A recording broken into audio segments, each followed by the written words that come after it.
Hello, नमस्ते and very good morning to all. The Classmate Guru channel पे आप सभी का स्वागत है। द हिंदू के नए सेशन के साथ आज फिर हाजिर हो गए हैं हम। और आज जो भी न्यूज़ है, एडिटोरियल्स है, उसको हम देखने वाले हैं। आज एडिटोरियल्स 3-4 हैं। इन्वायरमेंट से रिलेटेड है, आपके वुमेन जो मैटरनिटी होती है उससे रिलेटेड है कि क्या हमारे चैलेंजेस है, किस तरीके से हम जो गर्भावस्था के समय में यानी कि जो प्रेगनेंसी पीरियड होता है उस टाइम पे किस तरीके से महिलाओं के साथ ऐसा होता है कि बहुत सारी महिलाएं जो होती हैं वो बच्चे को बर्थ देने के समय ही उनकी डेथ हो जाती है। तो क्या ऐसे लूप होल्स हैं, किन चीज़ों को ठीक करके हम क्या कर सकते हैं, इन सारी कंडीशंस को कंट्रोल कर सकते हैं, इसके बारे में एक एडिटोरियल है। साथ के साथ में इन्वायरमेंट से रिलेटेड चीज़ें हैं ही, और भी बहुत सारी छोटी बड़ी न्यूज़ है। तो सबसे पहले हाईलाइट के थ्रू हम देखेंगे कि क्या हमें आज चर्चा करनी है। उसके बाद सारे टॉपिक्स के इन डिटेल प्रीलिम्स को ध्यान में रखते हुए हम क्या करेंगे, चर्चा को शुरू करेंगे। तो चलिए शुरू करते हैं। सबसे पहले हमारे आज के हाईलाइट्स देख लेते हैं। तो चलिए सबसे पहले शुरू करते हैं, हाईलाइट्स के थ्रू देख लेते हैं।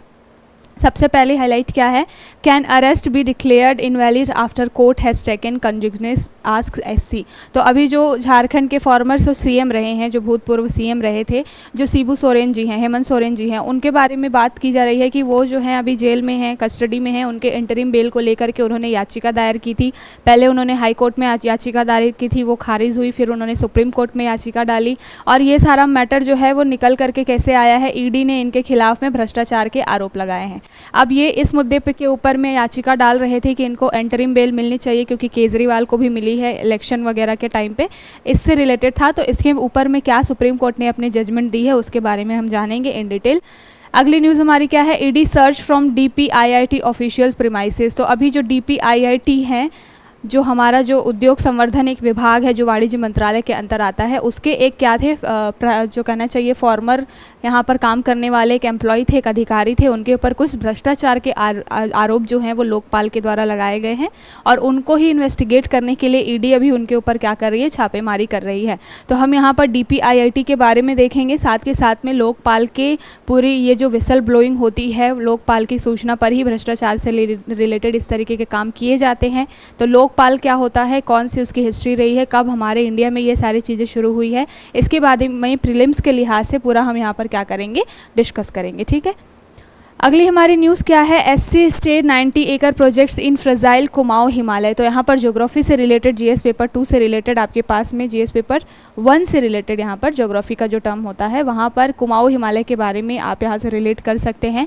बात की गई है कि 90 एकर्स पे जो है कुमाऊं हिमालय एरिया में एक प्रोजेक्ट चालू होने वाला था, उसके ऊपर में अभी सुप्रीम कोर्ट ने स्टे लगा दिया है। और किन बेसिस पे लगाया है, इन्वायरमेंट इम्पैक्ट असेसमेंट। तो क्या होता है इन्वायरमेंट इम्पैक्ट असेसमेंट, इसके बारे में जानेंगे। साथ के साथ कुमाऊं हिमालय की क्या ज्योग्राफिकल स्टेटस है, इसके बारे में भी जानेंगे।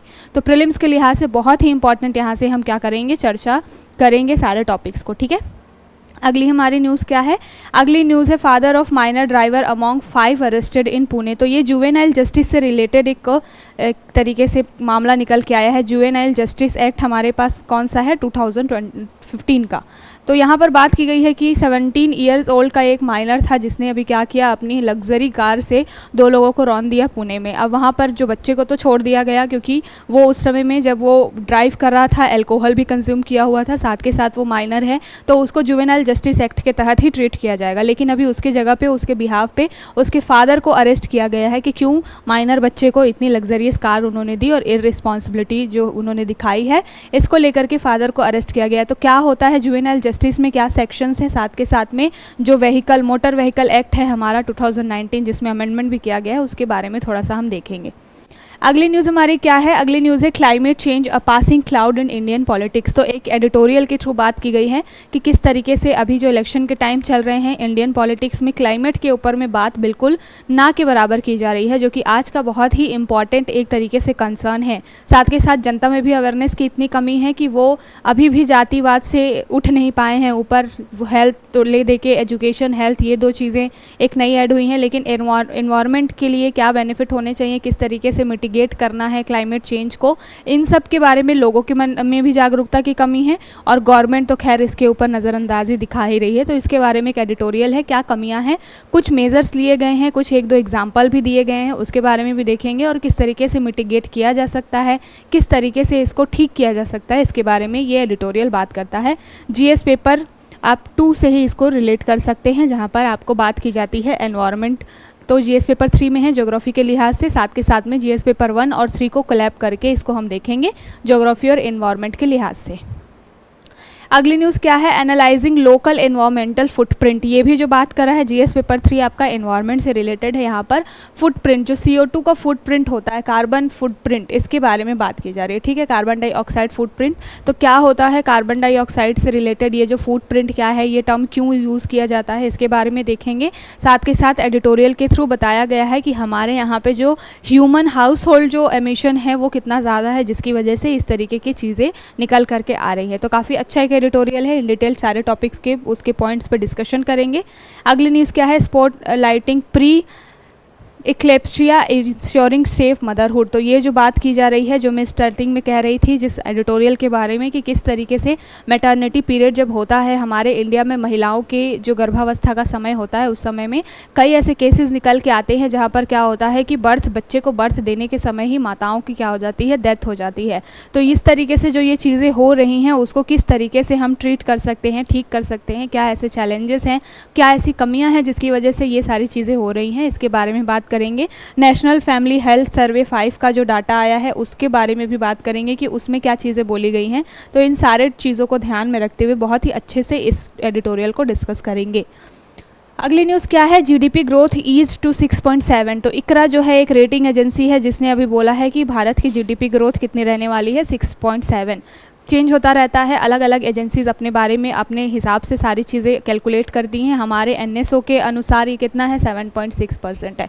तो थोड़ा जनरल अवेयरनेस के लिए देख लेंगे। कई बार पूछ लिया जाता है आपके स्पेशली वनडे एग्जाम्स में या फिर PCS में पूछ लिया जाता है कि इस एजेंसी के अकॉर्डिंग हमारा जो GDP ग्रोथ है वो कितना रहने वाला है, या फिर NSO के अनुसार कितनी अनुशंसा की गई है GDP ग्रोथ की। इस लिहाज से इसको थोड़ा सा देखेंगे।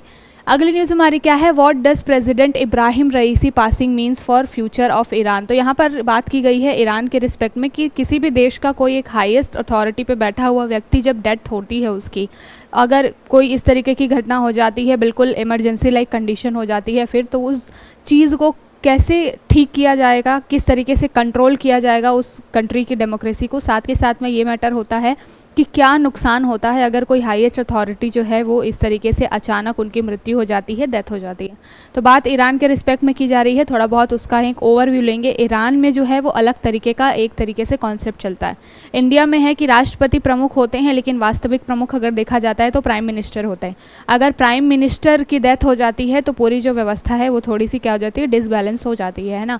लेकिन ईरान में जो चलता है, प्रेसिडेंट जो है ही सर्वोच्च अथॉरिटी, इनके ऊपर भी एक व्यक्ति हैं। तो उसको बारे में थोड़ा सा जानेंगे कि यहाँ पर किस तरीके से अलग कॉन्सेप्ट चलता है। और फिर जब अभी रईसी जो प्रेसिडेंट रहे थे उनकी जो डेथ हो गई इस तरीके से अचानक से, तो कैसे ईरान की गवर्नमेंट को कंट्रोल करना है इन सारी चीज़ों को। ठीक है, अगली न्यूज़ क्या है, joint culture in armed forces in way forward. तो CDS जी जो है हमारे, उनके बारे में बात की जा रही है कि अभी वो एक मीटिंग में गए थे जहां पर उन्होंने बताया कि जो भी हमारी आर्म्ड फोर्सेस हैं उनके बीच में एक इंटीग्रेशन होना चाहिए। इंटीग्रेशन कहने का मतलब क्या है कि जितने भी भले अलग अलग हमारी शाखाएं हो, जल सेना हो, वायु सेना हो, थल सेना हो, सारी चीज़ें जो हैं वो एक इंटीग्रेटेड अप्रोच लेके चले। कभी भी इमरजेंसी लाइक कंडीशन हो अगर, तो ये ना देखना पड़े कि तीनों जो संस्थाएँ हैं या फोर्सेज हैं उनके बीच कोऑर्डिनेशन कैसे बिठाना पड़ेगा।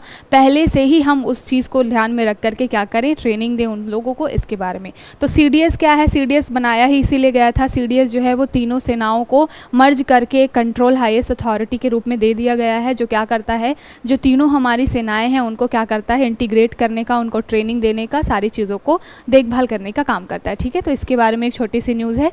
तो ये जो है हमारी हाईलाइट रहने वाली है जिसके ऊपर हमको डिस्कशन करना है। काफ़ी इंपॉर्टेंट एडिटोरियल्स स्पेशली आज बहुत इंपॉर्टेंट है, बहुत ही डिटेल से सारे टॉपिक्स को क्या करेंगे, हम डिस्कस करेंगे। सबसे पहले हम न्यूज़ जान लेते हैं किसके बारे में बात की जा रही है, पॉलिटी से रिलेटेड है। वैसे तो हम इन टॉपिक्स के ऊपर में काफ़ी समय से चर्चा कर रहे हैं। जिस प्रकार से ED बहुत ज़्यादा एक्टिव रह रही है, साथ के साथ में भ्रष्टाचार के जो मामले निकल के आ रहे हैं वो आ ही रहे हैं। अलग अलग पॉलिटिशियंस के ऊपर में तरह तरीके के करप्शन के एलिगेशंस लग रहे हैं और ये सारा मामला कोर्ट में हमेशा चल रहा है। अभी जो नया रिसेंट मामला निकल के आया ये है हेमंत सोरेन जी, जो कि क्या है, झारखंड के पूर्व CM रह चुके हैं, है ना। और इनके ऊपर में क्या था, भ्रष्टाचार के आरोप लगे हैं, बहुत टाइम से ये जेल में हैं, इनके बारे में न्यूज़ चल रही है। बात की गई है कि can arrest be declared invalid after court has taken cognisance. तो सुप्रीम कोर्ट ने पूछा है, जो इनके वकील हैं, इनके वकील से पूछा है, इनके वकील ने ये एलिगेशन लगाया था एक तरीके से कि ईडी जो है वो गलत तरीके से इनको लेकर के आ गई है, जेल में बंद कर दिया है। अभी इलेक्शन का टाइम है, इनको क्या मिलनी चाहिए, जमानत मिलनी चाहिए। जिस तरीके से केजरीवाल जी को जमानत मिल गई है कैंपेनिंग करने के लिए या फिर इलेक्शन लड़ने के लिए, वैसे ही हेमंत सोरेन को भी मिलना चाहिए था। इसके ऊपर में पूरी डिबेट चल रही थी, चर्चा चल रही थी। तो वहाँ पर एक टर्म निकल के आया कि परमा फेशिया एक वर्ड होता है जुडिशरी के अंदर। परमा फेशिया का क्या मतलब होता है? परमा फेशिया का मतलब होता है कि बिल्कुल किसी भी टॉपिक के ऊपर में कोई भी ऐसा कानून है, एलिगेशन कुछ भी लगे हुए हैं, तो उसके लिए क्या है, बिल्कुल वैलिड साक्ष्य मौजूद हैं, उसको कहते हैं परमा फेशिया। ठीक है, तो अभी जो कोर्ट है उसने इसी का हवाला देते हुए बोला है कि केजरीवाल के खिलाफ में सबूत बिल्कुल नहीं थे, इस वजह से उनको छोड़ा गया, वो एक अलग मैटर था। ये जो है हेमंत सोरेन, इनके खिलाफ बहुत सारे साक्ष्य मौजूद हैं ऑलरेडी, परमा फेशिया वाला कंडीशन इनके ऊपर अप्लाई होता है, सारे साक्ष्य दिखाते हैं कि ये क्या है, अक्यूज्ड है, तो इनको एंटरिम बेल नहीं दी जा सकती। इसको लेकर के बात की जा रही है। ईडी के बारे में बहुत बार हम डिस्कशन कर चुके हैं, साथ के साथ में इस तरह की न्यूज़ के बारे में देख रहे हैं। फ्रंट पेज पे ये न्यूज़ होती है तो हमें थोड़ा बहुत देखना होता है कि क्या टर्म चल रहा है। तो यहाँ पर प्राइमा फेसिया जो वर्ड है, इसके बारे में मैंने बताया, याद रखिएगा कि ये अगर कभी पूछा जाए आपसे कि प्राइमा फेसिया का संबंध किससे है, तो आप जुडिशियल एक टर्म है जिसका मतलब क्या होता है कि किसी भी मामले में बिल्कुल साक्ष्य मौजूद है, 100% श्योर शॉट कि यही व्यक्ति क्या है, अक्यूज्ड है। ठीक है, तो एक टर्म याद रखिएगा यहाँ पर, बाकी और कुछ ज़्यादा इसमें इंपॉर्टेंट नहीं है। अपनी अगली न्यूज़ की तरफ चलते हैं। यहाँ से हम प्रीलिम्स के लिहाज से बहुत ही इंपॉर्टेंट क्या करने वाले हैं, रिवीजन करने वाले हैं। बात क्या की जा रही है, ED searches from DPIIT official premises. तो डीपीआईआईटी एक तरीके से उद्योग और संवर्धन, जो वाणिज्य मंत्रालय है उसके अंदर एक विभाग है। ठीक है, और ये क्या काम करता है, जितने भी हमारे यहाँ पे ट्रेड रिलेटेड चीज़ें होती हैं उसको देखने का, उसको रेगुलेट करने का, उसमें क्या कमियाँ हैं उसके बारे में देखने का काम करती है। वहाँ के एक जो अधिकारी थे वो पहले अधिकारी रहे हुए थे, तो उनके खिलाफ में लोकपाल जो है हमारे यहाँ पे, उसने क्या किया था, मामला दर्ज कर रहा था और ये बोला था कि ये व्यक्ति जो है वो क्या है, भ्रष्टाचार में, करप्शन में संलिप्त पाया गया है। और फिर ईडी ने क्या किया, उनके यहाँ पर सर्च ऑपरेशन किया और चीज़ें निकल के आई। ठीक है, तो रमेश अभिषेक जी जो हैं वो ये डीपीआईआईटी के पहले ऑफिशियल रह चुके हैं और उनके ऊपर में ये सारे एलिगेशंस निकल के आए। ठीक है, तो हम यहाँ पर क्या डिस्कस करेंगे, एक न्यूज़ तो आई है, लेकिन यहाँ पर जो दो चीज़ें हैं, एक तो लोकपाल, दूसरा है डीपीआईआईटी, ये बहुत ही इंपॉर्टेंट है। एग्ज़ाम में यहाँ से क्वेश्चन बन जाता है, पॉलिटी के लिहाज से और आपके इकोनॉमी के लिहाज से, दोनों टर्म्स बहुत इंपॉर्टेंट हैं। तो हम क्या कर लेते हैं, इसको एग्ज़ाम को ध्यान में रखते हुए अभी क्विक यहाँ पर रिवीजन कर लेते हैं। सबसे पहले डीपीआईआईटी के बारे में देखते हैं, इसका फुल फॉर्म क्या है। इसका फुल फॉर्म हिंदी में कहते हैं इसको उद्योग और आंतरिक व्यापार संवर्धन विभाग। ठीक है, department of internal trade and enhancement, या फिर जो भी आपका कह लीजिए एक तरीके से डिपार्टमेंट। ठीक है, ट्रेड, इंटरनेशनल रिलेशन, जो भी सारी चीज़ें होती हैं हमारे यहाँ, इंटरनल मामले भी व्यापार से रिलेटेड और नेशनल इंटरनेशनल लेवल पे भी ट्रेड से रिलेटेड जो भी चीज़ें होती हैं, तो इनका काम होता है बेसिकली पॉलिसी मेकिंग करना या फिर रेगुलेशन एक तरीके से करना, गवर्नमेंट को हेल्प करना, बेसिकली ये काम होता है। ठीक है, तो डीपीआईआईटी क्या है, उद्योग और आंतरिक व्यापार संवर्धन विभाग है और ये क्या करते हैं, जो वाणिज्य मंत्रालय के अंतर आते हैं। ठीक है, और मैंने बताया कि इनका काम क्या है, रेगुलेट करना, इसको ट्रेड को रेगुलेट करना। अभी फिलहाल मुद्दा क्या निकल के आया है कि ये जो है इनके ऊपर, इनके एक ऑफिशियल के ऊपर में एलिगेशंस लगे हैं। अब जो कि ट्रेड से रिलेटेड मुद्दा है, पैसे से रिलेटेड, मनी से रिलेटेड मुद्दा है, तो इनके साथ में जो लोकपाल है वो उसका काम जुड़ जाता है। क्यों? क्योंकि लोकपाल का काम ही क्या होता है, लोकपाल का काम क्या है, हमारे यहाँ पर अगर भ्रष्टाचार से रिलेटेड कोई भी मामला हो रहा है उसकी देखरेख करना, उसकी स्क्रूटनी करना, अगर कोई व्यक्ति उसमें संलिप्त पाया जाता है तो उसके ऊपर एक्शन लेना, ये लोकपाल का काम है। ठीक, तो अभी जो डीपीआईआईटी और लोकपाल के बीच में ये निकल के आई है चीज़ें। अब हमने बात की उद्योग और संवर्धन विभाग की, तो सबसे पहले बताया हमने कि ये किस मंत्रालय के अंतर्गत आता है, तो ये वाणिज्य और उद्योग मंत्रालय के अंतर्गत आता है। काम क्या करता है, आंतरिक व्यापार को बढ़ा देने के साथ के साथ वैश्विक व्यापार में भारत की हिस्सेदारी बढ़ाने का काम करता है। जैसे मैंने बताया, इंटरनल ट्रेड भी देखता है और ग्लोबल लेवल पे भी ट्रेड देखता है, कौन, डीपीआईआईटी। ठीक है, यहाँ पर ये चीज़ इंपॉर्टेंट है। और क्या करता है ये, एक तरीके से एफडीआई वगैरह जो जो हमारे यहाँ आती है, या फिर इंटेलेक्चुअल प्रॉपर्टी राइट्स वगैरह होते हैं उनको देखने का काम करता है इस तरीके से। साथ के साथ में जो भी कंपनियाँ होती हैं उनको लाइसेंसिंग देना, जो भी हमारे यहाँ पे टेक्नोलॉजी हस्तांतरण हो रहा है अगर व्यापार के क्षेत्र में, तो उसको देखना, उसको रेगुलेट करना, ये सारे काम DPIIT का होता है, तो इसको ध्यान में रखिएगा। ठीक है, तो आपसे यहाँ से क्वेश्चन क्या बन सकता है कि किस मंत्रालय के अंतर्गत आता है ये, तो वाणिज्य और उद्योग मंत्रालय के अंतर्गत आता है। काम तो हमें पता चल ही गया। ठीक, अब देखते हैं लोकपाल के बारे में। ये जो है वो आपके GS पेपर 2 में पॉलिटी के लिहाज से बहुत ही इम्पॉर्टेंट एक टर्म कह लीजिए, एक पद है। क्या काम करता है इंडिया के अंदर में डेमोक्रेसी बनाए ही रखने का और करप्शन को ख़त्म करने का एक तरीके से जिम्मा मिला हुआ है किसको, लोकपाल को। सबसे पहले लोकपाल का कॉन्सेप्ट लगभग 6 से 9 के बीच में आप स्वीडन में देखेंगे कि इस तरीके की कोई चीज़ आई थी। ठीक है, इंडिया में इसको आने में बहुत टाइम लगा। काफ़ी जो अन्ना हजारे जी और जो केजरीवाल जी जो है निकल के आए, एक उभरते सितारे निकल के आए, वो इसी लोकपाल से रिलेटेड अनशन में बैठे हुए थे अन्ना हजारे जी। तब जा कर के उनके साथ में केजरीवाल भी बहुत हाईलाइटेड हुए। अन्ना हजारे तो साइड हो गए, उन्होंने अनशन ख़त्म किया और उनका जो मोटिव था लोकपाल को लाने का वो हो गया, वो साइड हो गए। लेकिन जो केजरीवाल है वो क्या है, राजनीति में उतर आए। तो ये जो चीज़ें हैं इंडिया में आने में बहुत टाइम लगी हैं। लोकपाल का काम क्या है, भ्रष्टाचार विरोधी एक संस्था है भारत में, भ्रष्टाचार को एक तरीके से कंट्रोल करने का काम करती है। ठीक है, बना कब है, तो लोकपाल अधिनियम 2013 के तहत क्या है, लोकपाल को बहुत सारी पावर्स मिली हुई हैं कि अगर कोई व्यक्ति उनको लगता है कि संदेह है, संदिग्ध है, इसके ऊपर में कुछ जांच करने की ज़रूरत है, तो वो क्या करते हैं, लोकपाल अधिनियम 2013 के तहत में अपना पावर लेकर के काम करना शुरू करते हैं। ठीक है, ये क्या काम करते हैं, भ्रष्टाचार और कुशासन के आरोप में अगर कोई व्यक्ति है, वो व्यक्ति में प्रधानमंत्री और अन्य उच्च पद पर अधिकारी जो भी हो सकते हैं, उन सब के खिलाफ भी अगर मतलब मान लीजिए कि जो भी पॉलिटिशियन हैं या फिर कोई भी ऐसा व्यक्ति है, ऑफिशियल है, जो डायरेक्टली क्या कर रहा है, पॉलिसी मेकिंग में इफेक्ट ला रहा है,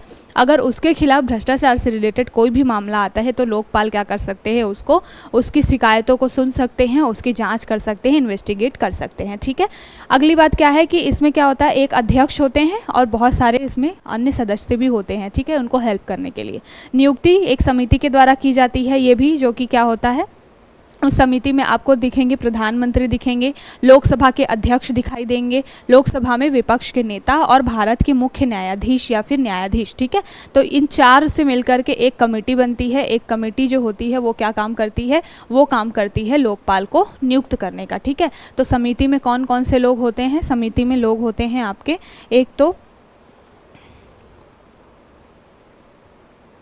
समिति में आपको सबसे पहले दिखाई देंगे कौन, जो कि लोकपाल को क्या करते हैं, चयन करते हैं, तो PM होंगे, साथ के साथ में लीडर ऑफ अपोजिशन होंगे, साथ के साथ में लोकसभा के अध्यक्ष होंगे, और एक व्यक्ति जो होगा कौन सा होगा, जुडिशरी से होगा, वो क्या होगा, हाई कोर्ट या फिर सुप्रीम कोर्ट का क्या हो सकता है, जज हो सकता है। ठीक है, तो भारत के मुख्य न्यायाधीश भी हो सकते हैं और मुख्य न्यायाधीश जो कि सर्वोच्च न्यायालय में मौजूद हों, तो हाई कोर्ट नहीं, केवल और केवल क्या होगा, सुप्रीम कोर्ट के यहाँ पर क्या होंगे, जज होंगे, या फिर कोई जो हमारे CJI हैं वो हो सकते हैं, जो कि इस समिति में रहेंगे और क्या करेंगे, लोकपाल का चुनाव करते हैं। ठीक है, तो यह ध्यान में रखिएगा कि एक समिति के थ्रू इनको भी चुना जाता है। जितने भी हमारे यहाँ पे नेता होते हैं या फिर कोई ऐसे बड़े पद पर बैठा हुआ व्यक्ति होता है जिसके बारे में कोई शिकायत आती है, उन सबको इन्वेस्टिगेट करने का अधिकार लोकपाल के पास होता है। ठीक है, फिर वो मामला अपना राष्ट्रपति को सौंपते हैं, जो भी वो रिपोर्ट वगैरह तैयार करते हैं, और फिर राष्ट्रपति उसके खिलाफ में जो भी एक्शन लेना होता है उसको लेते हैं। ठीक है, तो यहाँ पर बात की गई है, साथ के साथ DPIIT के बारे में हमने बात की ही। और एक फैक्ट ये भी है कि सबसे पहले अगर 2013 में इंडिया में कब ये आया है, तो 2013 से इसकी शुरुआत हुई है एक तरीके से, 2013 का अधिनियम। लेकिन नियुक्ति कब हुई है लोकपाल की, तो सबसे पहले 2019 में जाकर के पहला लोकपाल नियुक्त हुआ है। ये अनशन ही इसलिए चल रहा था, जब उस टाइम पे भी अनशन हो रहे थे तो यही हो रहा था कि अधिनियम के बारे में बात कर ली गई थी। डिफरेंट जो हमारे यहाँ पे पार्लियामेंट के सेशंस हुए थे, उन सब में लोकपाल अधिनियम को लेकर के बात हुई थी कि हाँ, इस तरीके का कोई अधिकारी होना चाहिए। लेकिन वो क्या हो रहा था, बातें तो हो रही थी, अधिनियम बनेगा, इस तरीके की चीज़ें हो रही थी, लेकिन जो लोकपाल है वो उसको अपॉइंट नहीं किया जा रहा था। तो अन्ना हजारे जी भी वो लेट लतीफ़ी क्यों हो रही है, इसके लिए अनशन कर रहे थे उस समय में। तो यहाँ से एक चीज़ और फैक्चुअल डाटा आपसे क्वेश्चन पूछा जा सकता है कि पहले जो लोकपाल थे कौन थे और कब इंडिया में उनको क्या किया गया था, नियुक्त किया गया था एज अ लोकपाल। तो न्यायमूर्ति P पिनाकी चंद्र घोष, तो इनका नाम याद रखिएगा। पिनाकी चंद्र घोष जो थे वो इंडिया के सबसे पहले क्या थे, लोकपाल थे, और ये पहले अध्यक्ष थे लोकपाल के। कब इनको नियुक्त किया गया था, तो 23 मार्च 2019 में उन्हें ये पद दिया गया था। ठीक है, तो ध्यान में रखिएगा कि अधिनियम तो हमारा 2013 का है, लेकिन लोकपाल पहला नियुक्त कब हुआ है, 2019 में। नाम क्या है, पिनाकी चंद्र घोष। तो इंपॉर्टेंट फैक्ट है, आपसे पूछा जा सकता है। ठीक है, अब चलते हैं आगे, देखते हैं अगले न्यूज़ के बारे में। ज्योग्राफी के लिहाज से बहुत ही इंपॉर्टेंट है, साथ के साथ इन्वायरमेंट। तो जीएस पेपर 1 से भी आप लिंक कर सकते हैं, जीएस पेपर 3 से भी आप लिंक कर सकते हैं। जब एनालिटिकल बात करेंगे, जीएस पेपर 3 आ जाएगा कि किस तरीके से क्लाइमेट को ये इम्पैक्ट कर रहा है। जब हम फैक्चुअल डाटा पढ़ेंगे इसके बारे में, तो ज्योग्राफी से रिलेटेड ये डाटा हो जाएगा, और ये हम जीएस पेपर 1 में देखेंगे। ठीक है, बात क्या की जा रही है, बात की जा रही है सुप्रीम कोर्ट स्टेट 90 एकड़ project in fragile Kumaon Himalaya. तो कुमाऊं हिमालय जो कि कहाँ पर है, उत्तराखंड वाले एरिया में आता है। अभी मैं पूरा उसका ज्योग्राफिकल जो स्टेटस है वो सारी चीज़ों को बताऊंगी। ठीक है, तो यहाँ पर कुमाऊं हिमालय में अभी 90 एकड़ का जो एरिया है वहाँ पर प्रोजेक्ट्स बनने जा रहे थे। ठीक है, जिसमें क्या हो रहा था, हिल स्टेशंस होते हैं, तो वहाँ पर क्या होता है, होटल वगैरह इंफ्रास्ट्रक्चर डेवलपमेंट का काम होता रहता है। बहुत सारी कंपनियाँ टेंडर लेती हैं, और उसके बाद क्या होता है, वहाँ पे होटल्स बनते हैं, वहाँ पे आपके बहुत सारे एक तरीके से टूरिस्ट प्लेसेस बनते हैं घूमने के लिए, आपकी सुविधा के लिए, इस तरीके से। तो 90 एकड़ का जो कुमाऊं हिमालय वाला एरिया था, वहाँ पर अभी कुछ प्रोजेक्ट स्टार्ट होने वाला था, लेकिन उसके खिलाफ में जो जनरली इन्वायरमेंटलिस्ट जो होते हैं वो क्या करते हैं, पर्यावरण को किस तरीके से बचाना है, इसके लिए वो काम करते रहते हैं। बहुत सारे एनजीओज होते हैं जो क्या करते हैं, अगर इस तरीके का कोई भी काम किया जाता है हिमालयी क्षेत्रों में, और स्पेशली ये जो पूरा एरिया है वो आपका क्या है, अर्थक्वेक जोन में आता है, मतलब यहाँ बार बार फ्रिक्वेंटली भूकंप वगैरह आते रहते हैं। तो ऑलरेडी बर्डन है इस ज़मीन के ऊपर में। हमने देखा था 1-1.5 साल पहले जो उत्तरकाशी वाला एरिया था, जहाँ पर जो मठ बना हुआ है, हमारे शंकराचार्य जी ने जो मठ बनाया था, वहाँ पर ज़मीन नीचे धंस रही है। मतलब कि ये जो आप देख लीजिए, जितने भी पहाड़ी एरियाज़ हैं ऑलरेडी बहुत ज़्यादा बर्डन से गुजर रहे हैं, ओवर बर्डन हो रहा है वहाँ पे। हमने टूरिस्ट प्लेसेस वहाँ पे इतने बना दिए हैं, होटल रेस्टोरेंट वगैरह सारी चीज़ें हो गई हैं इस वजह से। तो इसी को लेकर के ये पूरा एक प्ली जो है, वो याचिका जो है वो सुप्रीम कोर्ट में गई हुई थी कि इस तरीके के जो प्रोजेक्ट्स हैं उसके ऊपर में सबसे पहले काम क्या होना चाहिए, इन्वायरमेंटल असेट्स जो होता है, इम्पैक्ट असेसमेंट होना चाहिए। ठीक है, असेसमेंट, तो इन्वायरमेंटल इम्पैक्ट असेसमेंट होना चाहिए। आगे चर्चा करेंगे कि ये क्या होता है। एक तरीके से शॉर्ट फॉर्म में अगर हम आसान शब्दों में समझें तो इन्वायरमेंटल इम्पैक्ट असेसमेंट क्या होता है कि अगर कोई प्रोजेक्ट हम बनाने के लिए जा रहे हैं वहाँ पर पहाड़ी एरियाज़ में या फिर किसी भी एरिया में, उसका पर्यावरण के ऊपर क्या नेगेटिव इफ़ेक्ट पड़ेगा, इसके बारे में हमें पहले से उसके बारे में जाँच करनी है। और अगर कोई नेगेटिव इम्पैक्ट पड़ेगा तो उसको किस तरीके से मिटिगेट करना है, किस तरीके से कम करना है, इसके बारे में भी हमको क्या करना है, पहले से ही सारी चीज़ें ड्राफ्टिंग करके चलनी है। तो ये होता है इन्वायरमेंटल इम्पैक्ट असेसमेंट। मतलब कि कोई भी प्रोजेक्ट नया शुरू हो रहा है, इन्वायरमेंट पर क्या प्रभाव पड़ेगा और उस प्रभाव को किस तरीके से कम किया जा सकता है, रोका जा सकता है। लेकिन मुद्दा क्या हुआ है, मुद्दा ये हुआ है, मामला कोर्ट में इसलिए गया कि हमारे यहाँ पे इंडिया में जनरली गवर्नमेंट क्या करती है, ये जो EIA वाला कॉन्सेप्ट है इसको क्या कर लेती है, इग्नोर कर देती है। मतलब कि बहुत सारे ऐसे प्रोजेक्ट्स ऐसे ही टेंडर पास कर दिए जाते हैं जिसमें पहले ये नहीं देखा जाता कि वो जो प्रोजेक्ट है वो चालू होगा तो उसके क्या साइड इफ़ेक्ट्स एनवायरनमेंट पे पड़ेंगे, पर्यावरण को क्या उसके लिए हानि झेलनी पड़ेगी, ये चीज़ें हैं। तो अभी फ़िलहाल कुमाऊं हिमालय से भी यही सारी चीज़ निकल के आई कि 90 एकड़ के एरिया में प्रोजेक्ट को क्या कर दिया गया, पास कर दिया गया, गवर्नमेंट ने अप्रूवल दे दिया। लेकिन वहाँ पर ये नहीं देखा गया है कि EIA का क्या इम्पैक्ट रहेगा। तो इसको ध्यान में रखते हुए सुप्रीम कोर्ट ने अभी स्टे लगा दिया है इस एरिया में। 90 एकड़ के जो एरिया है कुमाऊं हिमालय का, वहाँ पर स्टे लगा हुआ है कि किसी भी तरीके का अभी काम जो है वो रोक दिया जाएगा। ठीक है, तो यहाँ से न्यूज़ तो हमें पता चल गई क्या है, यहाँ से आपको एक आंकड़ा भी मिल गया, एक तरीके से फैक्ट मिल गया कि अभी हाल ही में अगर आंसर राइटिंग में लिखना हो कि क्या इस तरीके से काम है, पर्यावरण को किस तरीके से आज के दिनों में पॉलिसीज से नुकसान हो रहा है, तो आपके पास एक फैक्ट तैयार हो गया कि हाल ही में कुमाऊं हिमालय में इस तरीके का केस निकल के आया। अब लेकिन हमारे लिए यहाँ पर एक और चीज़ इंपॉर्टेंट क्या है, वो है कुमाऊं हिमालय। और कुमाऊं हिमालय ही नहीं, हम अभी देखेंगे कि जो हमारा हिमालय वाला रीजन है उसको नदियों के डिस्ट्रीब्यूशन के हिसाब से क्या किया गया है, 4 प्रकार के हिमालय में बांटा गया है। ठीक है, जिसमें आपका पंजाब हिमालय आता है, सिंध, नेपाल, कुमाऊं हिमालय, ये सारी चीज़ें आती हैं। तो इससे आपके बहुत ज़्यादा क्वेश्चन बनते हैं ज्योग्राफी के अंदर। ठीक है, तो हम क्या करेंगे, इस टॉपिक को कुमाऊं हिमालय का तो देखेंगे ही कि उसकी क्या न्यूज़ में है, तो उसके बारे में स्पेशलिटी उसकी जानेंगे, लेकिन उसके आसपास जो हमारे उस टॉपिक से रिलेटेड और भी जो इम्पॉर्टेंट फैक्ट है उसको भी देख लेंगे। ठीक, तो सबसे पहले अगर बात की जाए कि हिमालय का जो विभाजन किया गया है किसके आधार पर, नदियों के आधार पर। बहुत सारे अलग अलग तरीके से हिमालय का विभाजन है। जैसे अब मैं ज्योग्राफी तो यहाँ पढ़ा नहीं रही हूँ, लेकिन फिर भी ओवरव्यू दूँ अगर मैं आपको, तो ओवरव्यू आपको यही मिलेगा कि जब हम अगर बात करते हैं ज्योग्राफिकल स्टेटस के हिसाब से देखेंगे तो आपको मिलेगा कि पहले वृहद हिमालय आएगा, उसके बाद आपको मिलेगा क्या, आपको लघु हिमालय, शिवालिक, ये सारी चीज़ें मिलेंगी।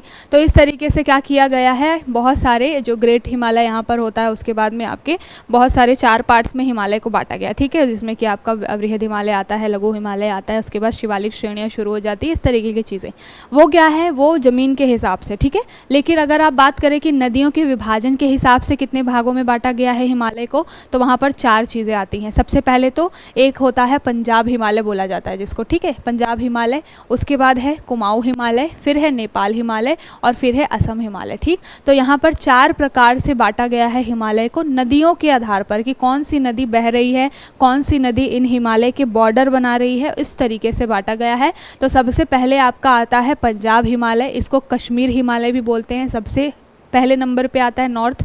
उसके बाद में आएगा आपका कौन सा, कुमाऊं हिमालय, ठीक है। कुमाऊं के बाद में आपका आता है नेपाल हिमालय और उसके बाद आता है आपका असम हिमालय, ठीक है। ये नॉर्थ से होकर के ये इस तरीके से जाता है ईस्ट की तरफ, जो हमारा मैप है तो यहाँ से आपको दिखाई देगा ये इस तरीके से अरुणाचल प्रदेश के साइड में आपको जाता हुआ दिखाई देगा, ठीक है। तो नदियों के आधार पर ये विभाजन किया गया हिमालय का, जिसमें पंजाब हिमालय, कुमाऊं हिमालय जिससे रिलेटेड अभी न्यूज़ आई हुई है, साथ के साथ में नेपाल हिमालय है और साथ के साथ में असम हिमालय, ठीक है।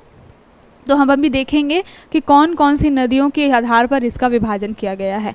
तो अगर हम बात करें सबसे पहले पंजाब हिमालय की, तो पंजाब हिमालय या कश्मीर हिमालय, ठीक है। अगर आपको बोला जाए कश्मीर का नाम ले लिया जाए या फिर पंजाब का नाम ले लिया जाए, तो कौन सी 2 बड़ी नदियाँ आपको ध्यान में आएंगी। अगर आप कश्मीर का नाम लेते हैं तो आपको सबसे बड़ी नदी क्या याद आएगी, सिंधु नदी का याद आएगा, क्योंकि वो सिंधु नदी ही होकर के जाती है, जो यहाँ से निकलती है आपके किधर तिब्बत वाले एरिया से निकलती है और फिर वो क्या होती है, जम्मू कश्मीर लद्दाख वाले एरिया को सरपास करते हुए जाकर के पाकिस्तान में चली जाती है ना।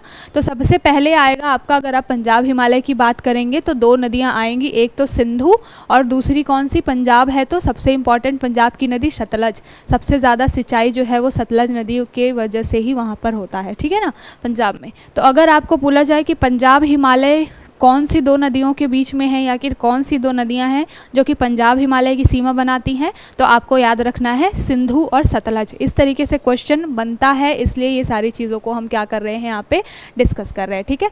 उसके बाद में आपको पूछा जाए कुमाऊं हिमालय के बारे में, जिसके बारे में न्यूज़ आई हुई है, तो कुमाऊं हिमालय कहाँ पर आएगा, पहले तो आपका आएगा सिंधु नदी, उसके बाद आप थोड़ा नीचे आएंगे आपको यहाँ मिलेगा सतलज, उसके बाद आप थोड़ा और ईस्ट की तरफ चले जाएंगे तो आपको क्या मिलेगी, यहाँ पे काली नदी मिलेगी। काली नदी क्या है, नेपाल के साथ में, नेपाल से निकलती है इंडिया में आ जाती है, ठीक है। उसके बाद थोड़ा और आप ईस्ट की तरफ जाएंगे तो आपको मिलेगा क्या, तीस्ता नदी, ठीक है। और उसके बाद बिल्कुल आप ईस्टर्न पॉइंट पे चले जाएंगे तो आपको यहाँ पे मिलेगा दिहांग नदी, जो कि आपको कहाँ पे मिलेगा, ब्रह्मपुत्र की सहायक है, अरुणाचल वगैरह वाले एरिया में आपको मिलेगी, ठीक है, असम अरुणाचल वाले एरिया में, ठीक।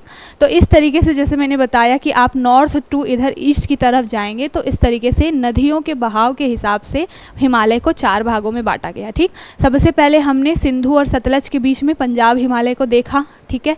उसके बाद में आप देखेंगे कि सतलज और काली के बीच में कुमाऊं हिमालय आता है। तो अगर पूछा जाए कि कुमाऊं हिमालय की लोकेलिटी क्या है, कौन सी 2 नदियां हैं उसके बीच में, तो आपको बताना है कि कुमाऊं हिमालय कहाँ आता है, सतलज और काली के बीच में। फिर आप थोड़ा और आगे बढ़े तो काली और तीस्ता के बीच में आपको कौन सा दिखेगा, काली नदी नेपाल से निकलती है तो नेपाल हिमालय आपको मिलेगा काली और तीस्ता नदियों के बीच में, ठीक है। उसके बाद तीस्ता से दिहांग की तरफ आप जा रहे हैं, मतलब आप अरुणाचल और असम की तरफ जा रहे हैं, तो आपको क्या मिलेगा, असम हिमालय मिलेगा, ठीक है।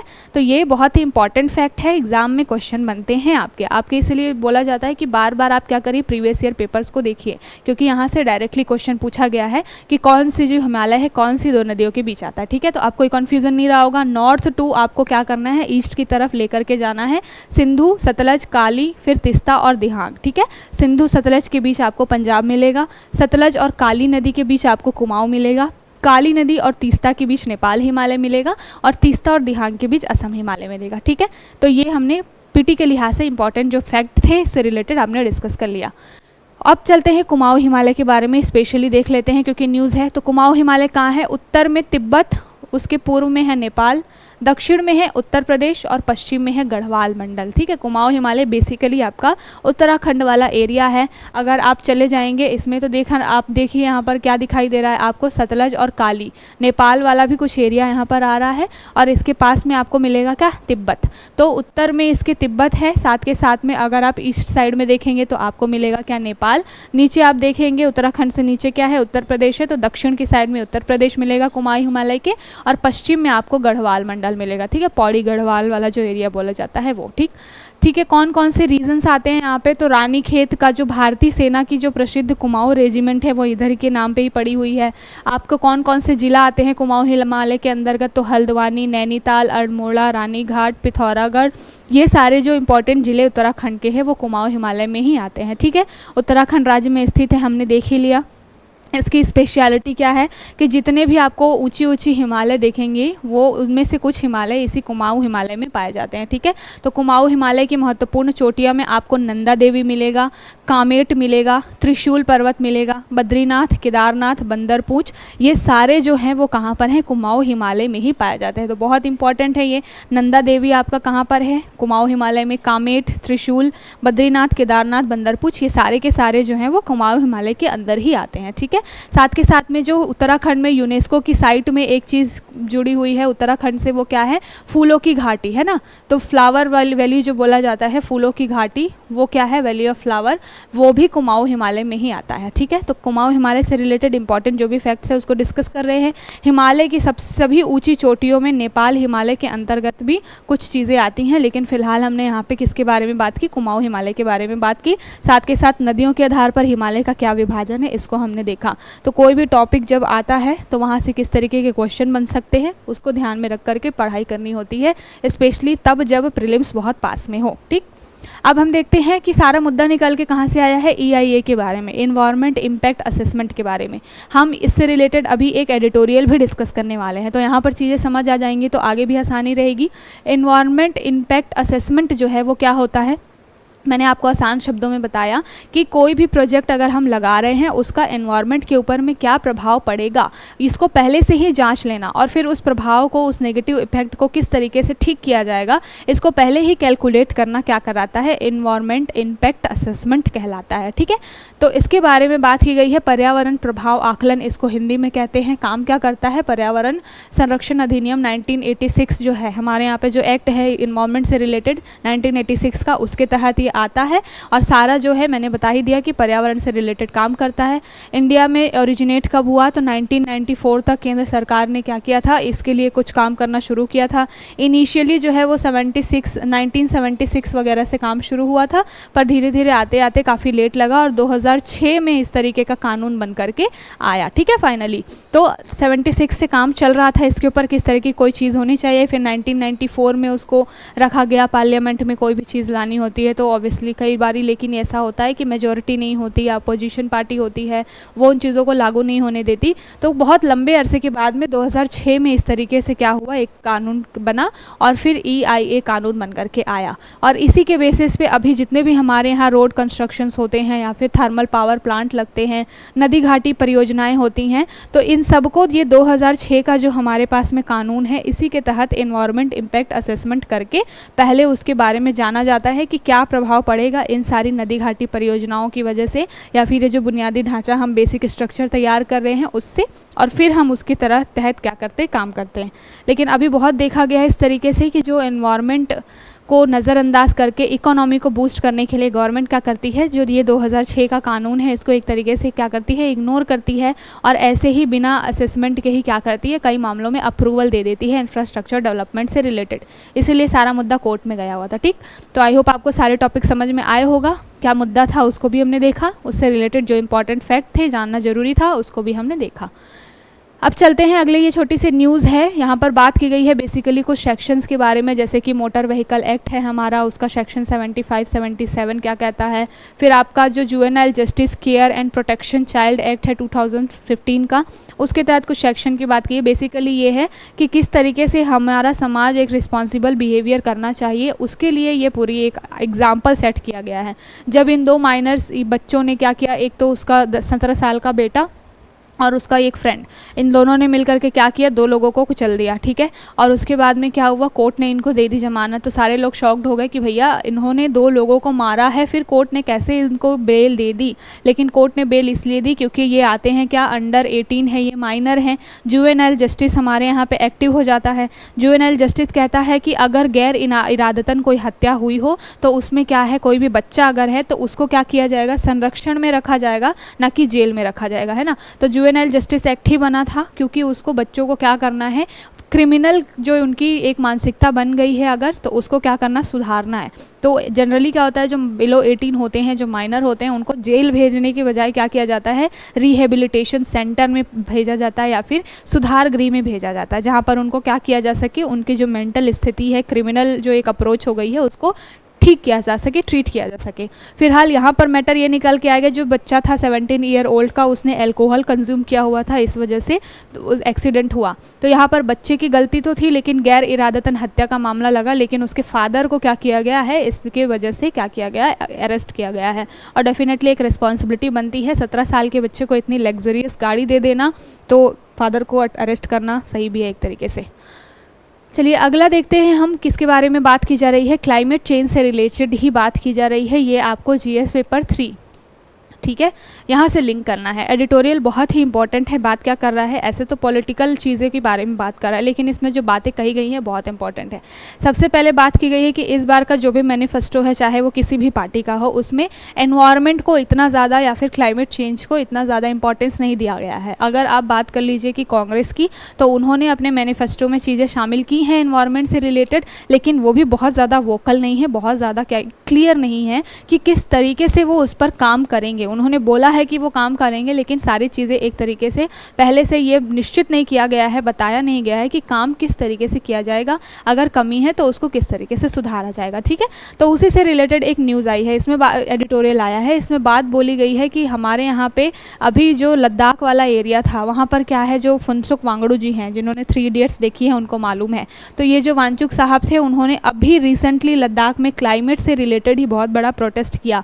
हज़ारों की संख्या में लद्दाख से लोग निकल करके आए, और उनका मेन कंसर्न क्या था कि जो ग्लेशियर पिघल रहे हैं इसकी वजह से, और साथ के साथ क्लाइमेट चेंज जो हो रहा है इसकी वजह से ध्यान देने की बात की गई थी गवर्नमेंट को। साथ के साथ में बहुत लंबे अरसे से वहाँ पर कोई मिनिस्टर, अभी इलेक्शन हुए नहीं है, उनको यूटी का दर्जा मिला हुआ है, तो उनको रिप्रेजेंट करने के लिए पार्लियामेंट में कोई अच्छा मिनिस्टर होना चाहिए, उनकी संख्या ज़्यादा होनी चाहिए, सो दैट वो क्या कर सके, एनवायरनमेंट से रिलेटेड जो मुद्दे हैं उसको भी डिस्कस कर सकें।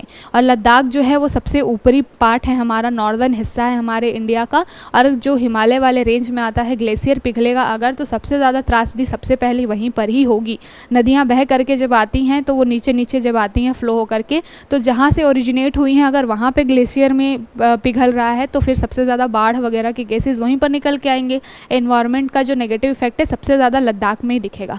तो बोला गया है कि हाल ही में इस तरीके की चीज़ें हो रही है, प्रोटेस्ट भी हो रहा है, उसके बावजूद भी गवर्नमेंट इस दिशा में काम नहीं कर रही है। और कुछ मामलों में ऐसा दिखता है कि ये जो काम है, ये नज़रअंदाज होना या फिर इग्नोरेंस होना, वो जानबूझकर किया जा रहा है।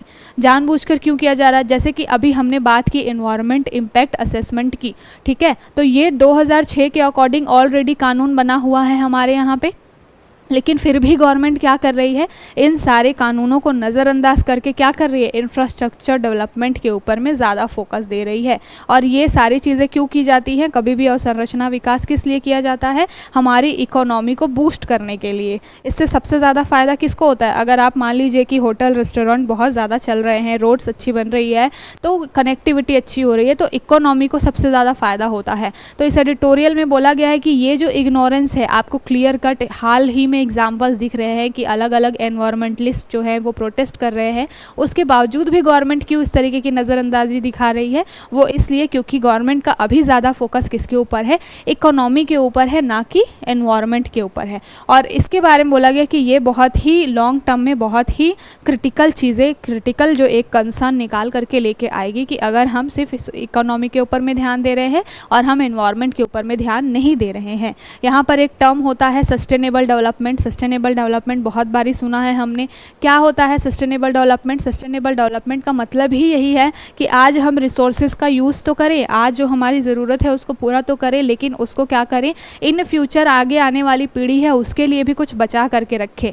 तो यहाँ पर बात केवल और केवल रिसोर्सेज के यूज़ की हो रही है, लेकिन एक सस्टेनेबल डेवलपमेंट की बात यहाँ पर नहीं हो रही है, इसको लेकर के है। अगर आप बात कर लीजिए सस्टेनेबल डेवलपमेंट गोल हमारे यहाँ का जो है, जो 2007 जो बना हुआ है 2030 तक के लिए, तो उसमें 17 गोल है, ठीक है। 17 गोल में आपका क्लाइमेट कहाँ पर आता है? 17 गोल्स में आपका क्लाइमेट चेंज आता है 13 नंबर पे, ठीक है। बहुत बारी डिस्कस किया हुआ है हमने एसडीजी को, हमने पूरा एक मेरे न्यूज़ में आया था जब हमने, तो उसको मैंने क्या किया था, पूरा आर्टिकल तो एसडीजी 1 से लेकर के 17 तक सारे गोल्स मैंने उसको डिस्कस किए थे और आपको बोला भी था कि आपको बार बार उसको क्या करना है, रिवाइज़ करना है, क्योंकि जब आप इस तरीके से अपने आंसर में चीज़ें यूज़ करते हैं तो बहुत ही एक अच्छा इम्पैक्टफुल आपका आंसर निकल करके आता है, ठीक है।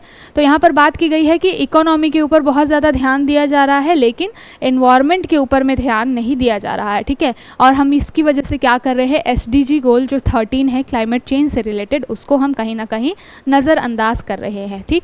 दूसरी बात ये बोली गई है कि कई ऐसे हमारे यहाँ पे स्टेट्स हैं जो इस दिशा में अच्छा काम कर रहे हैं, लेकिन मोर और लेस बहुत सारे स्टेट ऐसे हैं जो कि बिल्कुल सेंट्रल गवर्नमेंट की तरह ही इस तरीके की अनदेखी कर रहे हैं। अभी रिसेंटली हमने अभी जस्ट न्यूज़ देखी कुमाऊं हिमालय से रिलेटेड, तो उत्तराखंड की गवर्नमेंट जो है वो भी इस तरीके की नज़रअंदाजी कर रही है, उनका फोकस इकोनॉमी के ऊपर ज़्यादा है, एनवायरमेंट के ऊपर में कम है ना। तो एक यहाँ पर एग्जाम्पल दिया गया है मुंबई का, मुंबई में एक तरीके से क्लाइमेट एक्शन प्लान लेकर के आया गया है, ठीक है। और ये क्या काम करता है, मुंबई में जो क्लाइमेट एक्शन प्लान है ये काम करता है C14 में अपने आप को शामिल किया हुआ है उन्होंने, ठीक है। तो मुंबई का आपको एक एग्जाम्पल भी मिल गया यहाँ पे कि मुंबई का जो क्लाइमेट एक्शन प्लान है उसमें क्या है, ये C40 कंट्रीज़ में अपने आप को क्या कर चुके हैं, शामिल कर चुके हैं। ये C40 कंट्रीज़ क्या है, ये C40 में बहुत सारी सिटीज़ हैं ऑल ओवर वर्ल्ड के, विश्व के बहुत ही एक तरीके से डेवलप्ड जो सिटीज़ हैं, यहाँ पे शहर है, सी का मतलब यहाँ पे सिटी से है, ठीक है। तो उसमें मुंबई भी शामिल है और वो ये सारे मिल करके क्या करते हैं, इसी तरीके के क्लाइमेट चेंज से रिलेटेड और एनवायरनमेंट पे नेगेटिव इम्पैक्ट ना पड़े, इसको किस तरीके से ठीक करना है, इसको लेकर के काम करते हैं। तो मुंबई ने अपने आप को क्या किया है, C40 के तहत काम करना शुरू किया है, शामिल किया है। साथ के साथ में अभी रिसेंटली मुद्दा निकल के आया कि अभी जो कोर्ट में मामला गया एनवायरनमेंट से ही रिलेटेड ये सारी चीज़ों को लेकर के, तो कोर्ट ने भी अपनी एक जजमेंट दी है। जजमेंट नाम याद रखिएगा, रिसेंट है, इसलिए अगर आप आंसर राइटिंग में यूज़ करेंगे तो काफ़ी अच्छा रहेगा। MK रंजीत सिंह, तो ये MK Ranjit Singh versus Union का जो एक केस आया अभी रिसेंटली मार्च 2024 में, ठीक है, इंपॉर्टेंट है, याद रखिएगा। तो MK रंजीत सिंह जो है उनके बारे में जब ये मामला गया कोर्ट में वर्सेस क्या है, इंडिया, यूनियन ऑफ इंडिया, कौन सा है, मार्च 2024 में ही ये निकल के आया है केस। इसमें बोला गया है कोर्ट के द्वारा कि आर्टिकल 21 और आर्टिकल 14 के तहत राइट टू इन्वायरमेंट जो है, क्लीन इन्वायरमेंट जो है वो क्या है, फंडामेंटल राइट है। तो एडिटोरियल में बात की गई है कि अगर गवर्नमेंट इस तरीके से अनदेखी कर रही है इन्वायरमेंट की, तो कहीं ना कहीं हमारे जो आर्टिकल हैं, मौलिक अधिकार है, उनका हनन हो रहा है। और फिर अगर ये लंबा चलता रहा तो फिर हम क्या कर सकते हैं, इसको लेकर के कोर्ट में भी जा सकते हैं, ठीक है। तो यहाँ पर बोला गया है कि गवर्नमेंट को इस तरीके की अनदेखी नहीं करनी चाहिए, और अगर हम उनका जो काम है, सारी चीज़ों को देखने का काम है होलिस्टिकली, अगर हेल्थ के ऊपर है, एजुकेशन के ऊपर में ध्यान देना ज़रूरी है, इकोनॉमी के ऊपर ध्यान देना ज़रूरी है, तो एनवायरनमेंट के ऊपर भी ध्यान देना ज़रूरी है। क्योंकि अगर जीवन ही नहीं रहेगा, धरती ही सारी ख़त्म हो जाएगी, तो फिर क्या करेंगे आप इकोनॉमी का, हेल्थ का और एजुकेशन का। सबसे पहली जीत तो ये है ना कि एनवायरनमेंट आपका सही रहे, सो दैट आपको साफ़ पानी मिल सके, साफ़ हवा मिल सके, कम से कम जी तो सके इंसान। उसके बाद ही तो स्वास्थ्य और ये सारी चीज़ें आती हैं। अगर हम SDG की भी बात करते हैं तो सबसे पहले क्या आता है, SDG में सबसे पहला जो SDG वो किसके बारे में बात करता है, पुअर्टी, और पुअर्टी के बाद सीधे आ जाता है हंगर पे। उसके बाद आपका हेल्थ और एजुकेशन चालू होता है। मतलब वहाँ पर जो SDG गोल्स है उसमें भी सबसे पहले बात की गई है कि पहले गरीबी को कंट्रोल करो, भूख को कंट्रोल करो, उसके बाद शिक्षा और स्वास्थ्य के ऊपर ध्यान दो। तो यहाँ पर मुद्दा है कि आप शिक्षा, स्वास्थ्य, इकोनॉमी पर ध्यान दो, लेकिन पहले एनवायरनमेंट के ऊपर भी ध्यान दो, ठीक है। साथ के साथ में इसमें ये जो हमने बॉम्बे वाला जो आपका क्लाइमेट एक्शन प्लान का C40 का एग्जाम्पल दिया, इसको भी याद रखिएगा जब। और साथ के साथ ये MK रंजीत सिंह वाला जो आपका केस है, वाद जो है 2024 का ही है, इसको भी ध्यान में रखिएगा। जब भी क्लाइमेट से रिलेटेड कोई चीज़ लिखने के लिए आए तो क्या कर सकते हैं आप, वहाँ पे इन सारी चीज़ों को यूज़ कर सकते हैं, ठीक है। अब चलते हैं अगले टॉपिक की तरफ। अगला टॉपिक ये भी इन्वायरमेंट से रिलेटेड है, बात क्या कर रहा है, एनालाइजिंग लोकल इन्वायरमेंट फुटप्रिंट। तो यहाँ पर मैंने बात की थी कि मैं बताऊंगी फुटप्रिंट होता क्या है। फुटप्रिंट का मतलब क्या है, एनवायरमेंटल फुटप्रिंट कहने का मतलब है कि एक हाउस होल्ड की, मान लीजिए अगर आप घर के लेवल पे कैलकुलेशन कर रहे हैं, तो एक घर जो है, एक हाउस होल्ड जो है, वहाँ पर कौन कौन सी ऐसी एक्टिविटीज़ हो रही हैं और उन एक्टिविटीज़ की वजह से कितना कार्बन एमिशन हो रहा है, जब उसको कैलकुलेट किया जाता है तो उसको ही कार्बन फुटप्रिंट बोल दिया जाता है। मतलब कि अगर कोई लकड़ी जला करके खाना बना रहा है, या फिर हम गाड़ी जो यूज़ करते हैं, व्हीकल्स जो यूज़ करते हैं, उसमें फ्यूल वगैरह यूज़ करते हैं, ठीक है, तो उसकी वजह से क्या निकलता है, कार्बन मोनोऑक्साइड, कार्बन डाइऑक्साइड, ये सारी चीज़ें निकलती हैं। तो इन सारी हाउस होल्ड एक्टिविटीज़ की वजह से कितना हमारा कार्बन एमिशन हो रहा है, जब उसको कैलकुलेट करते हैं तो उसको क्या करते हैं, फुटप्रिंट कहते हैं, कार्बन फुटप्रिंट बोलते हैं, ठीक है। तो उसको लेकर के बात की गई है कि जनरली अभी एक नया ट्रेंड देखने को मिल रहा है कि अभी हम क्या कर रहे हैं, लोकल लेवल पे एनवायरनमेंट फुटप्रिंट को कैलकुलेट कर रहे हैं। लोकल लेवल कहने का मतलब है कि स्टेट वाइज, सिटी वाइज और हाउस के हिसाब से, हाउस होल्ड के हिसाब से हम क्या कर रहे हैं, लोकल लेवल पे कार्बन का जो फुटप्रिंट है या एनवायरमेंटल फुटप्रिंट है उसको कैलकुलेट करने की बात कर रहे हैं। लेकिन यहाँ पर बोला गया है कि ये एक तरीके का ग्लोबल कंसर्न है। क्लाइमेट जो है वो ग्लोबल कंसर्न है और एक जगह का जो जलवायु दूसरे जगह की जलवायु से बहुत डिफ़र करती है। तो इस वजह से जो ये चीज़ें हो रही हैं, एनालाइजिंग हो रही है लोकल लेवल पे, अच्छी चीज़ है, बहुत अच्छा एक इनिशिएटिव है, लेकिन इसमें बहुत सारी कमियां हैं, इसको भी देखने की ज़रूरत है। बात क्या की गई है कि अगर आप बात कर लीजिए house hold environment footprint distribution की इंडिया में, तो इंडिया में आपको दिखाई देगा कि जो पुअर फैमिली है, पुअर फैमिली का फुटप्रिंट क्या है, कम है, और जो रिच फैमिली है या फिर मिडिल क्लास फैमिली और जो है धीरे धीरे ऊपर की तरफ बढ़ रही है, मिडिल क्लास से थोड़ी अमीर होती जा रही है, वहाँ पर जो फुटप्रिंट जो है वो ज़्यादा है, ठीक है। और जाहिर सी बात है जो गरीब परिवार है अगर, तो उसका तो 2 ही 3 काम हो सकता है। कई ऐसी बहुत ज़्यादा पुअर फैमिली है तो केवल और केवल वहाँ पे एक चूल्हा जलेगा, साइकिल हो सकती है व्हीकल के जगह पे, हो सकता है उनके पास में बहुत सारी बाइक ना हो भी तो एक आध आपके पास में स्कूटी हो या फिर आपके पास बाइक हो, जो बहुत गरीब फैमिली से है या फिर मिडिल क्लास फैमिली है। लेकिन जैसे जैसे रिचनेस का लेवल बढ़ता जाता है वैसे वैसे क्या होता है, एसी, कूलर, फिर 4 गाड़ियाँ, 4 लोग हैं घर में तो 4 गाड़ियाँ, उसके बाद में आपके इंडक्शन अलग रहेगा, आपके पास जो एलपीजी से चलने वाले गैस अलग रहेंगे, इस तरीके का साथ के साथ में बहुत सारे और भी कंजप्शन जो हैं वो बढ़ जाते हैं, ठीक है। और उसकी वजह से क्या होता है, जो आपका कार्बन एमिशन है वो बहुत ज़्यादा होता है। तो इंडिया में डिस्ट्रीब्यूशन की बात की गई है अगर आप बात कर लीजिए कि एनवायरमेंटल फुटप्रिंट कितना निकल के आ रहा है हाउस होल्ड का, तो पुअर फैमिली में कम है as compare to richer family, ठीक है, रिचेस्ट फैमिली जो है, ठीक। तो इसके बारे में बात की गई है। साथ के साथ में अभी बात की गई कि एलपीजी जो है, जो हम काम करते हैं कि अभी हम क्या कर रहे हैं, उज्ज्वला योजना के तहत में क्या कर रहे हैं, हम एलपीजी कनेक्शन बांट रहे हैं लोगों को, है ना, महिलाएं जो हैं जो 18 साल से अधिक उम्र की हैं घर में, तो उनको क्या किया जा रहा है, पर फैमिली एक एलपीजी कनेक्शन दिया जा रहा है ना।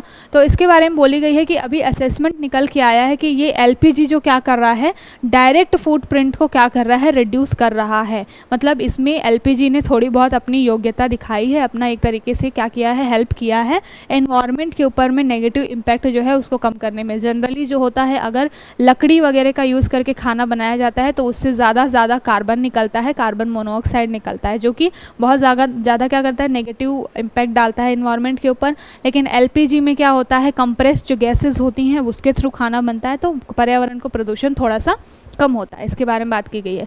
इस तरीके से साथ के साथ एक और हमारे इंडिया के लिहाज से डाटा दिया गया है कि अगर आप फ़िलहाल देखिए इंडिया में कितना कार्बन फुटप्रिंट निकल के आ रहा है, तो अगर आप वर्ल्ड वाइड तुलना करेंगे तो इंडिया में हर साल लगभग 6.7 जो टन है, 6.7 टन पर कैपिटा आपको क्या चाहिए, कार्बन फुटप्रिंट निकल करके आ रहा है इंडिया में, ठीक है, पर ईयर।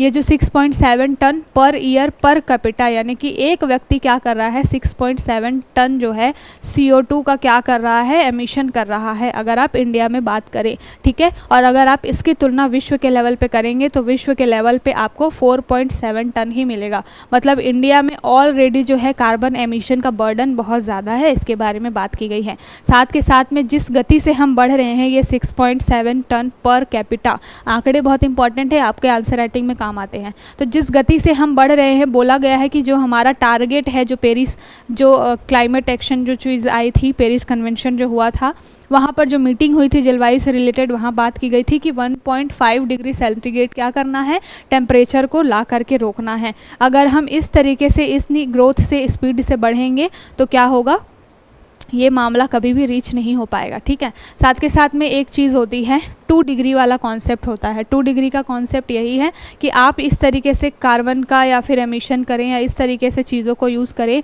कि ये जो है 1.5 से लेकर के 2 डिग्री सेल्सियस तक का जो टेम्परेचर है उसको ध्यान में रखकर ही आप सारी एक्टिविटीज़ करें। तो इंडिया जो है उसको भी एक्सीड करता जा रहा है। मतलब यहाँ पर ज़्यादा फोकस, जैसे हमने प्रीवियस आपका जो एडिटोरियल था उसमें बात की कि हमारे यहाँ ज़्यादा फोकस किसके ऊपर हो रहा है, इकोनॉमी के ऊपर ज़्यादा फोकस हो रहा है, इन्वायरमेंट के ऊपर में फोकस जो है वो कम हो रहा है। तो इसको क्या करने की ज़रूरत है भाई, अगर समस्या है तो उसको ठीक करने की ज़रूरत है। और ठीक कैसे किया जाएगा, ऐसा नहीं है कि हमारे यहाँ पे नीतियाँ नहीं हैं, नीतियाँ हैं हमारे यहाँ। हमने मिशन हाइड्रोजन चालू किया है, ग्रीन हाइड्रोजन मिशन चालू किया है हमने।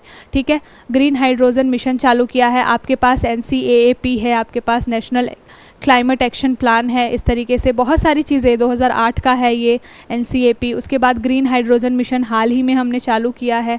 साथ के साथ में आप देख लीजिए कि बहुत सारे बिल्डिंग के हमने कोड बनाए हुए हैं, बिल्डिंग कोड्स हैं 2016 का, जिसमें हाउस होल्ड को ये बोला जाता है कि आप घर का स्ट्रक्चर इस तरीके से रखिए कि आपका जो कार्बन एमिशन कम से कम हो और रिन्यूएबल एनर्जी आप ज़्यादा क्या कर सके, जनरेट कर सके। इसलिए जो नई बिल्डिंग, नई कंस्ट्रक्शंस बनते हैं, घर की छतों पे सोलर सिस्टम का व्यवस्था होता है कि सनलाइट के थ्रू क्या किया जा सके, इलेक्ट्रिसिटी जनरेट की जा सके। तो इस तरीके से काम इंडिया में किया जा रहा है। लेकिन यहाँ पर बोला गया है कि चैलेंज सबसे ज़्यादा निकल के कहाँ आ रहा है, आप देख लीजिए फोकस कहाँ पर कर रहे हैं, आप बिल्डिंग को ठीक ठाक करने की कोशिश कर रहे हैं, आप ग्रीन हाइड्रोजन लाने की बात कर रहे हैं, आपने जलवायु को किस तरीके से ट्रीट करना है इसके ऊपर बात कर ली। लेकिन जो मेन कंसर्न है कौन सा है, कार्बन। और मेन कंसर्न कार्बन निकल के कहाँ से आता है, कोल से, कोयले से। आप इसके ऊपर बात ही नहीं कर रहे हैं। तो ये मुद्दा निकल के इस एडिटोरियल में आता है कि सबसे बड़ा चैलेंज आज के डेट में हमारा क्या है, कोयला, कोल का अभी भी हम बहुत ज़्यादा यूज़ कर रहे हैं। हमने कई बार डिस्कस किया है कि पावर जो हमारा कंजप्शन बढ़ रहा है, कल ही हमने डिस्कस किया था कि इस साल लगभग 234 गीगावाट की ज़रूरत है हमको, हमारा गर्मी को देखते हुए पावर जनरेशन की, है ना। और ये सारा जो है हमारे यहाँ अभी भी लगभग 60% तक जो पावर जनरेशन किससे हो रहा है, कोयले का यूज़ करके ही हो रहा है। वही ये एडिटोरियल बात करता है कि आपने नेशनल ग्रीन हाइड्रोजन मिशन बना दिया, NCAP है, आपने बहुत सारी चीज़ें कर ली, लेकिन जो मेन कंसर्न है, गवर्नमेंट को बोला कि जो मेन कंसर्न है वो तो कोयला है। कोयला को किस तरीके से कम यूज़ करना है, किस तरीके से मिटिगेट करना है, अल्टरनेट कैसे खोजना है इस पावर जनरेशन का, या फिर जिन थर्मल पावर कम जो प्लांट्स है वहाँ पे कोयले का यूज़ सबसे ज़्यादा हो रहा है, उसको कैसे कम करना है, कैसे कंट्रोल करना है, इसके ऊपर में गवर्नमेंट बात नहीं कर रही है। तो इसको कंट्रोल करने के ऊपर फोकस देना ज़रूरी है, सो दैट हमारा जो कार्बन एमिशन है और जो कार्बन फुटप्रिंट है उसको कम से कम किया जा सके। ठीक है, तो आई होप आपको पूरा समझ में आया होगा एडिटोरियल, क्या मुद्दे हैं क्या नहीं है, सारी चीज़ों को अच्छे से हमने डिस्कस कर लिया। ठीक, अब चलते हैं अगली जो ये एडिटोरियल है। आज एडिटोरियल्स काफ़ी अच्छे हैं, ये बात कर रहा है मदरहुड के बारे में। हमारे यहाँ पे जो वात्सल्य योजना चलती है, आपको मालूम होगा, साथ के साथ में मातृत्व जो एक अवकाश वाला जो कॉन्सेप्ट चलता है, ये सारी चीज़ें तो हम इंडिया में ये बहुत ज़्यादा कोशिश करते हैं कि किस तरीके से जो प्रेगनेंसी पीरियड में महिलाओं को ज़्यादा से ज़्यादा क्या दे सके, सुविधा दे सके। लेकिन उसके बावजूद भी अगर आंकड़े निकल के आते हैं तो बात कहाँ पर आती है, पहली बात तो ये कि ये पूरा आपका जो टॉपिक है GS पेपर 1 में सोसाइटी वाला एरिया, वहाँ पर लिंक कर सकते हैं कि महिलाओं की क्या स्थिति है इस तरीके से। साथ के साथ में अगर आप GS पेपर 3 में बात करेंगे तो भी वहाँ पर आप क्या कर सकते हैं, हेल्थ से रिलेटेड जो टॉपिक आएगा तो वहाँ पर वुमेन हेल्थ के बारे में बात आएगी, वहाँ पर आप इसको क्या कर सकते हैं, यूज़ कर सकते हैं। ठीक है, बात क्या की जा रही है कि अभी एक जो भी हम निकाल के देखते हैं, अगर डिफरेंट हमारी जो मिनिस्ट्री है, स्पेशली हेल्थ मिनिस्ट्री है, और साथ के साथ में नेशनल फैमिली हेल्थ सर्वे की बात करते हैं। अभी रिसेंट में नेशनल फैमिली हेल्थ सर्वे कौन सा आया है, 5 वुमेन एंड चाइल्ड डेवलपमेंट के द्वारा इस तरीके की चीज़ें निकाल के लेके आई जाती हैं। पहले 4 था 2019 का, अभी रिसेंट निकल के आया है 5, ठीक है, 2023 में आया है आई थिंक ये। तो ये जो चीज़ें हैं ये बार बार जब निकलती हैं इस तरीके की सर्वे, इस तरीके की रिपोर्ट, तो एक मुद्दा निकल करके आता है कि इंडिया में जो मैटरनिटल जो एक डेथ है, मतलब महिलाओं की गर्भावस्था के दौरान जो मृत्यु है वो बढ़ रही है, और ये जो चैलेंज है ये डे बाय डे इंक्रीज़ हो रहा है, ठीक है। तो आंकड़ों के थ्रू इसमें बात की गई है कि पर 35 जो है, मतलब पर बर्थ, अगर आप 1000 बर्थ की बात करें कि 1000 बच्चे के जन्म के ऊपर में लगभग 35 महिलाएं ऐसी हैं, 1000 बच्चों को जन्म देने के समय में क्या हो रही है, 35 महिलाओं की या माताओं की क्या हो जा रही है, डेथ हो जा रही है। तो ये आंकड़ा याद रखिएगा, ठीक है, 25 से 35 महिलाएं क्या हो रही हैं, पर 1000 बर्थ के ऊपर में उनकी डेथ हो रही है। और डेथ का कारण क्या बताया गया है, डेथ का कारण बताया गया है कि पहले जो स्टार्टिंग के प्रेगनेंसी के जो स्टार्टिंग के 20 वीक्स होते हैं, जो सबसे इनिशियल 20 वीक्स होते हैं प्रेगनेंसी के, वो बहुत ज़्यादा ही क्या होते हैं, टफ़ होते हैं किसी भी मदर के लिए।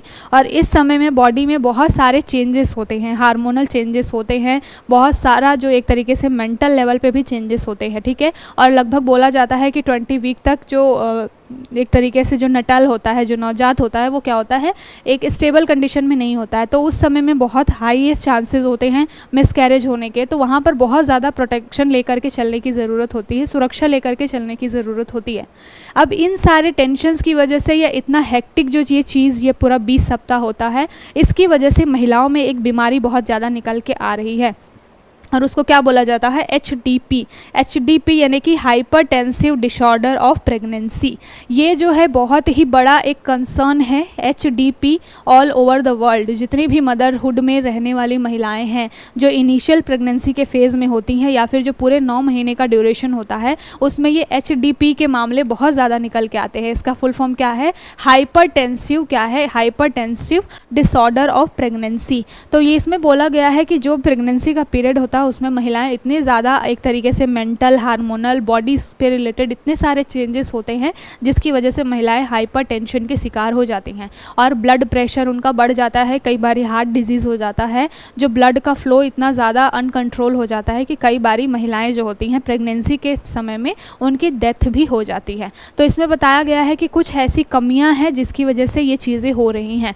बात क्या बताई गई है कि पहले तो अगर आप बात कर लिए प्री नटाल की, यानी कि जब बच्चे का जन्म होने वाला है उसके पहले, तो पहले ही अगर इसको अच्छे से डायग्नोस किया जाए और बार बार इन सारी चीज़ों को कैलकुलेट किया जाए कि कोई जो मदर है, जो मदर होने वाली है, बनने वाली है, जो अभी अपने प्रेगनेंसी के इनिशियल फेज़ में है, तो हर महीने या फिर हर 15-20 दिन में उसका एक तरीके से चेकअप, एक ट्रीटमेंट होना चाहिए, सो दैट क्या हो सके, उसके बॉडी में, उसके मेंटल लेवल पे किस तरीके के चेंजेस हो रहे हैं इसको देखा जाए। साथ के साथ में अगर इस तरीके का कोई भी चीज़ निकल के आता है, मान लीजिए कोई महिला है जो कि HDP का शिकार हो गई है, तो ये ऐसी बीमारी नहीं है कि जिसको कंट्रोल नहीं किया जा सकता है, इसको बिल्कुल कंट्रोल किया जा सकता है। लेकिन मुद्दा हमारे यहाँ यही निकल के आता है कि हम सारा जो ध्यान है वो बच्चे के ऊपर में और सिर्फ मदर की खाने पीने की और प्रोटीन और मेडिसिन इसके ऊपर ही लगा देते हैं। हम उनके मेडिकल हेल्थ के साथ साथ मेंटल हेल्थ के ऊपर में ध्यान नहीं देते हैं, और इसकी अनदेखी की वजह से महिलाएँ बहुत सारे प्रेशर से गुजरती हैं, और अंत में क्या होता है, HDP जैसी कंडीशन होती है, और फिर कई बारी बच्चों को जन्म देने तक ही क्या होता है, माता की डेथ हो जाती है। ठीक, तो इसके बारे में बात की गई है। नेशनल फैमिली हेल्थ सर्वे का जो डाटा है उसमें बोला गया है कि लगभग पर 1000 प्रेगनेंसी के ऊपर में 32 जो हैं वो महिलाएं क्या हो रही हैं, नियोनेटल मोर्टेलिटी का शिकार हो रही हैं, यानी कि जब नवजात दुनिया में आ रहा है उसके पहले ही जो माता है उसकी डेथ हो जा रही है। तो ये 32 का आंकड़ा इन्होंने दिया है। और उसके बाद अगर आप बात कर लीजिए कि अगर आप बच्चों के डेथ के बारे में देख रहे हैं, तो ये जो है अभी फ़िलहाल में अब चीज़ें कम हुई हैं। ऐसा नहीं है कि चीज़ें कम नहीं हो रही है, जो पहले 32 हुआ करता था अब वो थोड़ा सा घट रहा है, धीरे धीरे लगभग 25 के अराउंड पहुंच रहा है, लेकिन फिर भी अभी इस तरीके की चीज़ें नहीं होनी चाहिए, इसके ऊपर में ध्यान देने की ज़रूरत है। ठीक है, तो इसके बारे में ये पूरा एडिटोरियल बात करता है। अब हमने देख लिया कि क्या हमारे यहाँ पे कंसर्न है, क्यों ये सारी जो मदर जो प्रेगनेंसी के थ्रू जिन चीज़ों से गुजर रही है उसकी वजह से सारी बीमारियां निकल के आ रही है, डेथ क्यों हो रही है। तो इसको ठीक करने की, ट्रीट करने की ज़रूरत है, टाइम पर डायग्नोसिस की ज़रूरत है। जो इसमें सबसे ज़्यादा हेल्प कौन कर सकता है, इसमें इस एडिटोरियल में ही बताया गया है कि जो आशा वगैरह होती हैं, गाँव गाँव में होती हैं। ठीक है, फिर दूसरी चीज़ होती है आंगनबाड़ी के लेवल पे। तो सबसे ज़्यादा अगर कोई हेल्प कर सकता है इन सारी चीज़ों को ट्रीट करने में तो आशा और आंगनबाड़ी कर सकते हैं। तो अगर आप एक एडमिनिस्ट्रेटर हैं, अगर आपसे पूछा जाए कि इस समस्या को कैसे ट्रीट कर सकते हैं, तो आपको क्या बात करनी है, ग्रास रूट लेवल पे जो बहुत ही लोकल लेवल पे जो लोग होते हैं, जो क्या करते हैं, जिनके ऊपर में ये जिम्मेदारी होती है, जो आशा वगैरह होती हैं, वो महिलाओं की प्रेगनेंसी के समय में बिल्कुल 9 मंथ तक उनके साथ रहती हैं। उनको कोई भी हेल्थ से रिलेटेड प्रॉब्लम होती है तो उनको डॉक्टर के पास पहुँचाना, अगर गाँव का बहुत दूर दराज एरिया है तो क्या करना, गाड़ी बुलाना, इस तरीके से सारे काम वो करती है। तो इन्हीं के ऊपर में एक तरीके से बोला गया है कि इनके ऊपर फोकस करने की ज़्यादा ज़रूरत है। अगर आप आंगनबाड़ी के लेवल पे देखें तो जो ड्यूरिंग द प्रेगनेंसी जो होता है, एक पोषण युक्त आहार देने का काम क्या होता है, जो भोजन की व्यवस्था वो आंगनबाड़ी की जिम्मेदारी होती है। गर्म खाना मिले गाँव एरिया में, हमने बहुत सारी ऐसी योजनाएँ बना रखी हैं जिसकी वजह से जो प्रेगनेंसी का पूरा पीरियड होता है उसमें गाँव के एरिया पर आंगनबाड़ी से गर्म खाना जो होता है वो माता को भेजा जाता है। लेकिन कई बार ऐसा होता है कि खाना बन के पड़ा हुआ है, मम्मी मतलब जो प्रेग्नेंट लेडी है वो तो खुद जा नहीं सकती है, कई बारी उनके फैमिली में वो वेट कर रहे हैं, फिर खाना ठंडा हो जाता है, तो बहुत सारी चीज़ें होती है। लेकिन कोशिश तो की गई है कि एक महिला के स्वास्थ्य के ऊपर में बहुत ज़्यादा ध्यान दिया जाए, उसके पोषण के ऊपर में ध्यान दिया जाए, लेकिन फिर भी कमियाँ निकल के आ रही हैं, उसको ठीक करने की ज़रूरत है। तो आई होप आपको समझ में आ गया होगा क्या पूरा मुद्दा था। अगली न्यूज़ क्या है हमारी, अगली न्यूज़ है जीडीपी ग्रोथ के बारे में। यहाँ पर बोला गया है कि जो जीडीपी ग्रोथ है वो इस बार कितना रहने वाला है, 6.7% रहने वाला है इंडिया का।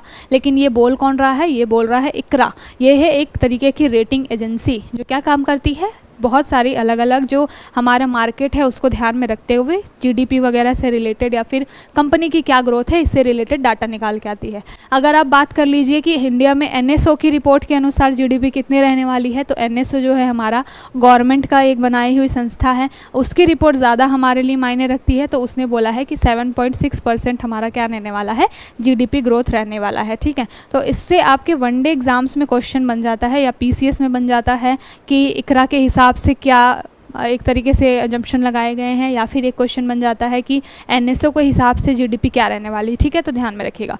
सबसे ज़्यादा इंपॉर्टेंट हमारे लिए क्या था यहाँ पे कि इकरा क्या है, और साथ के साथ एनएसओ के बारे में तो हमको मालूम ही है कि गवर्नमेंट का एक तरीके से नेशनल स्टैटिकल ऑफिस जो है क्या काम करता है, नीतियों का किस तरीके से क्रियान्वयन हो रहा है उसके ऊपर में सारा काम करता है। ठीक है, तो हम इकरा के बारे में जान लेते हैं। इसका फुल फॉर्म क्या है, investment information and credit rating agency. तो काम क्या कर रही है, इन्वेस्टमेंट के बारे में क्या कर रही है, इन्फॉर्मेशन देती है ये मार्केट में कि किस फील्ड में कौन सी कंपनी सबसे ज़्यादा इन्वेस्ट कर सकती है, कर रही है, क्या हमारे मार्केट का रुझान है, और उसको ध्यान में रखते हुए क्या करती है, क्रेडिट देती है। यानी कि एक तरीके से क्रेडिट, अगर इन तरीके की एजेंसी जब अच्छा डाटा हमारे लिए निकाल के लेके आती हैं, अच्छी ग्रोथ प्रोजेक्शन करती हैं, तो क्या होता है, हमारे यहाँ इन्वेस्टमेंट ज़्यादा बढ़ता है। सपोज़ अगर मान लीजिए इन्होंने बोला है कि जीडीपी 8% रहने वाली है, अगर बोल देते ये कि इंडिया की जीडीपी 8% रहने वाली है, तो जितने भी विदेश की कंपनियां हैं क्या होती, हमारे यहाँ पे ज़्यादा से ज़्यादा इन्वेस्ट करती कि इन फ्यूचर यहाँ पर इकोनॉमिक ग्रोथ ज़्यादा दिख रही है।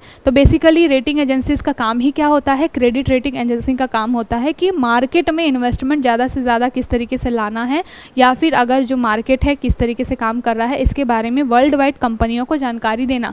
तो इकरा जो है एक तरीके का वित्तीय संस्थान मान लीजिए। ठीक है, स्थापना कब हुई है इसकी, तो 1991 में ये आया है। और जितने भी हमारे यहाँ पे बैंक वगैरह है इन सबको ध्यान में रखते हुए ये क्या करती है, एक तरीके से इकोनॉमी कौन सी कंट्री की अच्छी चल रही है उसके बारे में या फिर बुरी चल रही है उसके बारे में बताती है। ठीक है, इसके बारे में और भी इंपॉर्टेंट चीज़ें क्या है कि बहुत सारी कंपनियों को इससे लाभ मिलता है। जो भी कंपनियाँ BSE यानी कि बॉम्बे स्टॉक एक्सचेंज और NSE यानी कि national stock exchange, BSE NSE क्या है आपको मालूम होना चाहिए कि BSE जो है उसमें लगभग 30 कंपनियाँ हैं, और ये 30 कंपनियाँ लिस्टेड कंपनियाँ हैं, और इनमें ही उतार चढ़ाव जब होता है उसको हम शेयर मार्केट का उतार चढ़ाव बोलते हैं। NSEs में क्या होते हैं, नेशनल स्टॉक एक्सचेंज, इसमें लगभग 50 कंपनियां हैं और ये भी लिस्टेड हैं, और ये क्या करती हैं, इनमें क्या काम चल रहा है, मार्केट किस तरीके से बढ़ रहा है घट रहा है, इन्हीं कंपनियों के ग्रोथ के हिसाब से ये कैलकुलेट करके निकाला जाता है। तो आज जो इकरा है वो क्या करती है, इन्हीं BSE और NSEs कंपनियों के बारे में आकलन करती है कि इनका जो प्रोजेक्शन है ग्रोथ है वो किस तरीके की है, और फिर वो निकाल करके लेकर आती है कि जीडीपी या फिर मार्केट किस तरीके का रहने वाला है इंडिया का। ठीक है, तो ये ध्यान में रखिएगा। एक तरीके से इकरा के बारे में पूछा जा सकता है कि किस तरीके की एजेंसी है। ठीक, अब चलते हैं अगली न्यूज़। ये जो है छोटी न्यूज़ हमारे लिए क्यों इतनी इम्पॉर्टेंट है, इंटरनेशनल लेवल पे अगर कोई मुद्दा होता है तो नेशनल लेवल पे भी इस तरीके की सर्कमस्टेंसेस में किस तरीके से चीज़ें कैलकुलेट होती हैं, कंट्रोल होते हैं, इसके बारे में बात की जा रही है। यहाँ पर बात की जा रही है कि what does president Ibrahim Raisi passing mean of the future of Iran. केवल और केवल ईरान के रिस्पेक्ट में बात नहीं है, ग्लोबलाइज ज़माना है, यहाँ पर एक देश के साथ कुछ भी होता है तो बहुत सारे देश जो है वो इम्पैक्ट होते हैं। और हमारा तो अभी सीधा सीधा इम्पैक्ट निकलेगा क्योंकि हमने हाल ही में क्या किया है, इनके साथ चाबहार पोर्ट के लिए एग्रीमेंट साइन किया था। तो अब ये रईसी थे, इन्होंने 10 साल का एग्रीमेंट दे दिया। अब इनकी जगह पे कोई नया जो अपॉइंटमेंट होके या फिर नया इलेक्ट होके प्रेसिडेंट आएगा, वो इंडिया के साथ रिलेशन को कैसे लेके चलेगा, इसके ऊपर भी बहुत बड़ा एक तरीके से क्वेश्चन मार्क खड़ा होता है। फिलहाल बात की गई है कि अभी ईरान के जो इनकी एकदम अनफॉर्चुनेट एक डेथ हो गई है इब्राहिम रईसी जी की, तो ये प्रेसिडेंट थे, हाईएस्ट अथॉरिटी थे एक तरीके से, जो कि ईरान की पूरी सत्ता संभाल रहे थे, काफ़ी अच्छे तरीके से संभाल रहे थे। ठीक है, लगभग 2009 से ये पहले कुछ ऑफिशियल रहा करते थे, अधिकारी थे। उसके बाद में ये हाल ही में क्या किए थे, 2021 में क्या हुए थे, ईरान के 8th नंबर के प्रेसिडेंट बन करके आए थे। ठीक है, इनके पहले जो प्रेसिडेंट थे वो भी जो है आपका यूरेनियम एनरिचमेंट को लेकर के बहुत ही वोकल थे, यूएसए के अपोज में थे। ये भी जब आए, इन्होंने भी उस चीज़ को कंटिन्यू किया और अपना काम जारी रखा, यूएसए का सैंक्शन का ध्यान ना देते हुए। ठीक है, तो काफ़ी अच्छे तरीके से ईरान को ये लेकर के चल रहे थे। लेकिन अभी इनकी अनफॉर्चुनेट कंडीशन में क्या हो गई है, डेथ हो गई है। तो अब ईरान का क्या होगा, और ईरान के साथ साथ जो और भी सारी कंट्रीज़ है उनका क्या होगा। सपोज़ मान लीजिए ईरान के साथ में अच्छे कंडीशंस किसके हैं, अच्छे रिलेशन की अब बात करेंगे। ईरान जो है इजराइल के ऊपर अभी हाल ही में उसने बम दाग दिया था, क्यों, क्योंकि वो फ़लस्तीन को परेशान कर रहा था। तो ईरान और फ़लस्तीन की काफ़ी अच्छी दोस्ती है। अभी जब इनका जो जो हेलीकॉप्टर क्रैश हुआ था, तो उसकी खोज के लिए रशिया ने भी अपने ट्रूप्स भेजे हुए थे। तो रशिया के साथ भी ईरान के कंडीशंस अच्छे हैं, रिलेशंस अच्छे हैं। इंडिया के साथ अभी हाल ही में एग्रीमेंट हमने किया। तो ये जो थे वो रईसी के संबंध थे, जिसकी वजह से ये सारी चीज़ें हुई। अब नए जो आएंगे इलेक्ट होकर के प्रेसिडेंट, वो क्या काम करेंगे, किस तरीके से लेके चलेंगे, ये कंसर्न है। फिलहाल अगर ये पूछा जाए कि ईरान के जाने के बाद, रईसी के जाने के बाद में किस तरीके से वो सत्ता चल रही है, तो बाकी जैसी कंट्रीज़ होती हैं कि वहाँ पर राष्ट्रपति सर्वोच्च होता है या कहीं कहीं पीएम सर्वोच्च होता है।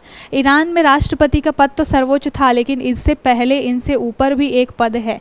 ठीक है, और वो क्या है, हाईएस्ट अथॉरिटी है। मतलब कि ये जो पद है, जो इन्हीं लोगों से चुन करके बनी हुई है, वो अभी फ़िलहाल हाईएस्ट अथॉरिटी के पद पर बैठे हुए हैं। इस वजह से ईरान में अभी एक तरीके से इमरजेंसी लाइक कंडीशन नहीं आई है। अदरवाइज़ कोई और कंट्री होती, और इस जैसे श्रीलंका को देखा था हमने, जब वहाँ पर पूरा इकोनॉमिकल क्राइसिस चल रहा था, तो क्या हुआ था वहाँ के जब राष्ट्रपति और प्रधानमंत्री सारे भाग गए थे, तो क्या हुआ था, इमरजेंसी लाइक कंडीशन हो गई थी। लेकिन यहाँ पे ईरान के राष्ट्रपति की डेथ के बाद, राष्ट्रपति के साथ साथ विदेश मिनिस्टर जो है उनकी भी, फॉरेन मिनिस्टर की भी डेथ हुई, फिर भी अभी ईरान में स्टेबिलिटी क्यों बनी हुई है, क्योंकि वहाँ पे हाईएस्ट अथॉरिटी के लिए एक पद है, और वो क्या काम करते हैं, इन सारी चीज़ों को देखने का काम करते हैं। अभी फ़िलहाल जो वहाँ के वाइस प्रेसिडेंट हैं, उनको एक तरीके से क्या कुछ समय के लिए, जब तक नए जो प्रेसिडेंट इलेक्ट नहीं होते, तब तक उनको उस पद पर बिठाया गया है कि वो प्रेसिडेंट के हिसाब से काम करेंगे। ठीक है, तो इस वजह से एक चीज़ वो देखने को मिल रही है कि अगर आपके पास में कोई हाईएस्ट अथॉरिटी नहीं है, या फिर कोई हाईएस्ट अथॉरिटी इस तरीके से चली जाती है, तो फिर वो